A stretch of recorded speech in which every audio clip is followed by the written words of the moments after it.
Shalom,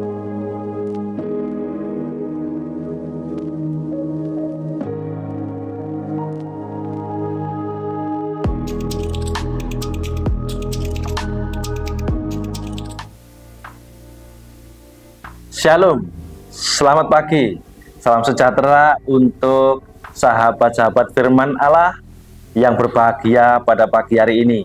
Dan masih dengan Universitas Katolik Widya Karya Malang, saya Krishna menyambut Anda dengan salam Scientia ad Laborem. Baiklah, pagi ini sebelum kita mengawali aktivitas pada hari ini, lebih baik kita sejenak merenungkan firman Allah yang bisa kita renungkan pada pagi hari ini.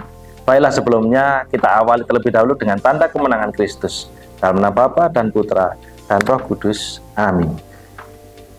Bacaan pagi hari ini diambil dari Injil Yohanes bab 37 sampai dengan ayat 37 sampai dengan ayat 40. Semua yang diberikan Bapa kepadaku akan datang kepadaku, dan barang siapa datang kepadaku, ia tidak akan kubuang. Sebab aku telah turun dari surga, bukan untuk melakukan kehendakku, tetapi untuk melakukan kehendak Dia yang telah mengutus aku. Dan inilah kehendak Dia yang telah mengutus aku, yaitu supaya dari semua yang telah diberikannya kepadaku jangan ada yang hilang, tetapi supaya kubangkitkan pada akhir zaman. Sebab inilah kehendak Bapa-Ku, yaitu supaya setiap orang yang melihat Anak dan yang percaya kepadanya beroleh hidup yang kekal, dan supaya Aku membangkitkannya pada akhir zaman. Demikianlah sabda Tuhan. Syukur pada Allah. Sahabat-sahabat firman Allah yang dikasih dan mengasihi Tuhan, tidak ada anak yang tidak diberikan yang terbaik oleh orang tuanya. Atau dengan kata lain, tidak akan ada seorang ayah atau bapak ya yang akan memberikan sesuatu yang jelek kepada anaknya. Seorang bapak akan selalu memberikan yang terbaik kepada anak-anaknya. Nah, dalam bacaan pagi hari ini, siapakah yang diberikan Bapa kepada anak, yaitu Yesus di sini? Saya tidak bertanya apakah, tetapi siapakah. Berarti adalah kita semua yang mengimani Yesus Kristus sebagai Sang Juru Selamat. Sehingga jangan heran kalau ada tertulis, bukan kamu yang memilih aku, tetapi aku yang memilih kamu. Berarti kita yang dipilih adalah kita pemberian yang terbaik yang sudah dipilih oleh Bapa dan diberikan kepada sang anak. Dan ketika kita sudah diberikan, dikatakan di sini tidak akan ada yang kubuang. Akan tetapi memang manusia memiliki kehendak bebas.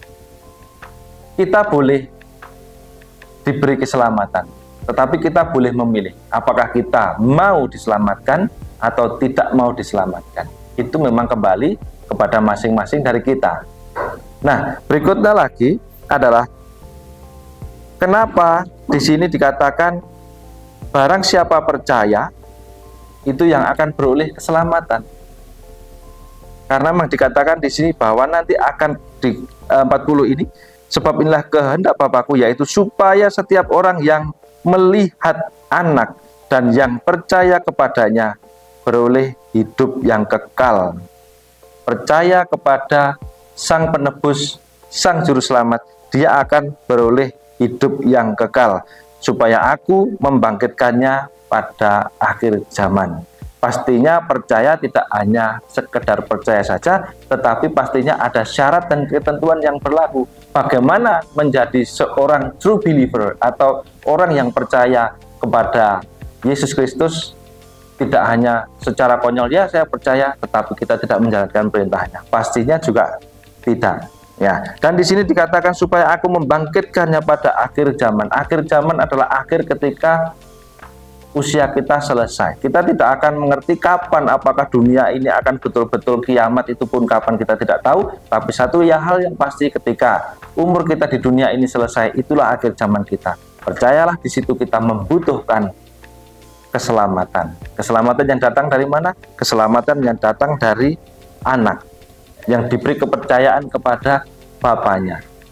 Ya, jadi tugas kita seperti pada ayat sebelumnya, sebenarnya ada juga pada ayat 30 di mana membicarakan tentang roti hidup. Di situ juga dikatakan bekerjalah bukan untuk makanan yang akan dapat binasa, melainkan untuk makanan yang bertahan sampai kepada hidup yang kekal, yang akan diberikan anak manusia kepadamu, sebab dialah yang disahkan oleh Bapa Allah dengan meterainya. Lalu ada pertanyaan, apakah yang harus kami perbuat supaya kami mengerjakan yang dikehendaki Allah?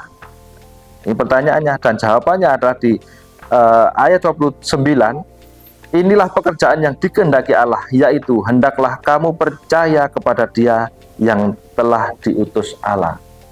Sehingga kalau masalah percaya ini tidak hanya kepada Yesus saja sebagai sang anak, tetapi kepada para nabi-nabi sebelumnya yang juga mengajarkan tentang ajaran kebenaran, ajaran keselamatan, kita juga wajib percaya. Namun kembali lagi, sekali lagi, manusia diberi kehendak bebas. Dia bisa dipilih untuk diselamatkan, namun dia juga berhak memilih, memutuskan bahwa dia mau diselamatkan atau tidak mau diselamatkan. Kembali itu semua kepada masing-masing dari kita. Semoga renungan singkat pada pagi hari ini bisa mengilhami kita, membuat kita matang secara spiritual, secara mental juga, dan menjadikan kita pribadi yang semakin mengasihi Allah dan dikasihi oleh Allah. Amin.